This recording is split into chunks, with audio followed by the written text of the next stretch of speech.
IP protections and encouraging these companies actually to come up with biosimilars by themselves in order to be able to afford care delivery to patients in a global perspective. Yeah.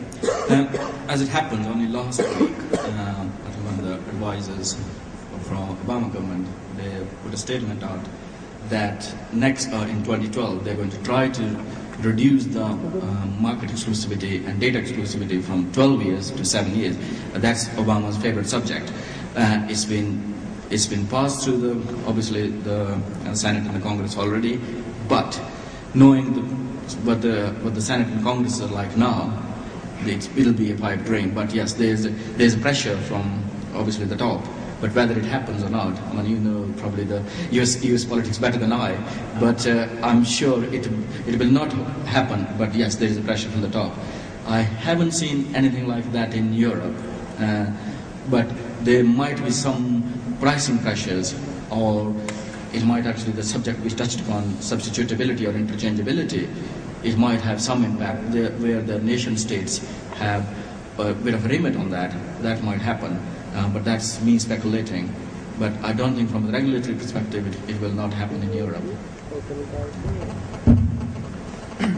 Actually, I think if you go out of Europe and US and if you look at India, there is, I believe, a great danger of the opposite happening. I mean, the EU-India Free Trade Agreement is a classic case. I mean, the EU is pushing for increased IP protection. I'm sure the audience members know more about this than I do, but especially since neither the EU nor the Indian government have revealed details of what they have both signed. So it is possible that data exclusivity, market exclusivity could be extended in India, which would be a disaster for the Indian population and a minor one for the Indian pharma companies as well. Actually, from Indian companies' point of view, we definitely, after the Marshall reforms, definitely we have a very clear-cut understanding what is expected actually. And there is going to be a second set of reforms that is expected in terms of Biotechnology Regulatory Authority. And we look forward to that, and we will participate in those discussions. And obviously, EU, EMEA would be one of the. Basically, they are entitled to give their point of view. Indian companies will also give their point of view, and I'm sure there are a lot of stakeholders, and we should not exclude anyone. I think so. I think second regulatory reforms are expected, and hopefully they will further simplify the process. But Dr. Mashelkar committee really helped us in terms of clarifying the role of multiple agencies that are involved. Some comments, Dr. Yeah. Recently, Government of India amended the rules, drug rules, to say that vaccines and rDNA products continue to be in drugs beyond the 4 years. That is what they mean. So, what does it imply to the biosimilar industry?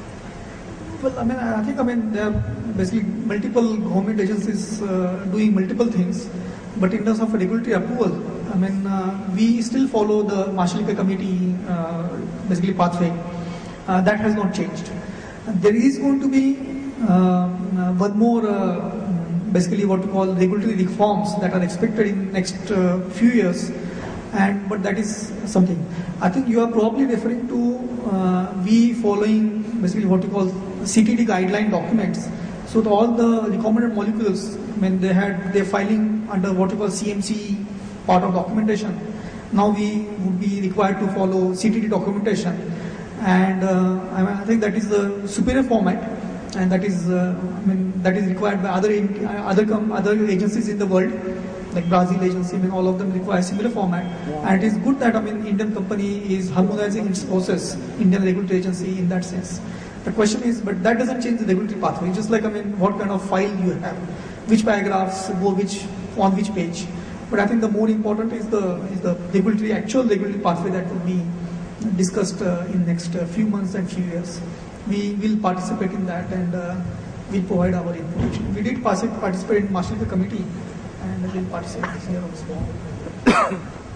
So, if we have to pick, say 5 factors, the top 5 key factors that would guarantee successful adaptation of biosimilar manufacturing by an existing pharma company, what would you call them out to be?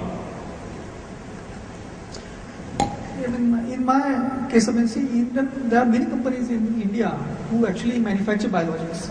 There are also many companies in India who import biologics from China and then sell it in India. Our compliance expectations, I mean, in a sense, are higher. That, I mean, we think that, I mean, the companies that import from China, they should be asked to do more compliance. They should be held to the higher standard of compliance than right now held to actually. So we are not pushing for low compliance. We push for higher compliance, and including like what we call imports in India. And obviously, I mean, and there are some companies who will say that key compliance should be easier. I mean, so there is a difference. Indian industry is not homogeneous in that sense. There are different parties, and there, I mean, and some companies I'm sure would prefer the current system to be there. Some companies would like certain reforms in place.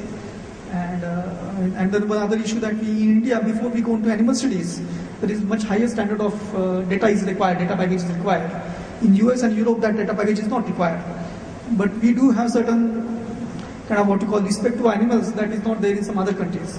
So that will also play a role, and all these things need to be discussed in terms of everybody coming at the table and then agreeing to the. And the reason that Marshall Committee was so successful was that it handled this work very carefully, and we expect something similar next day also.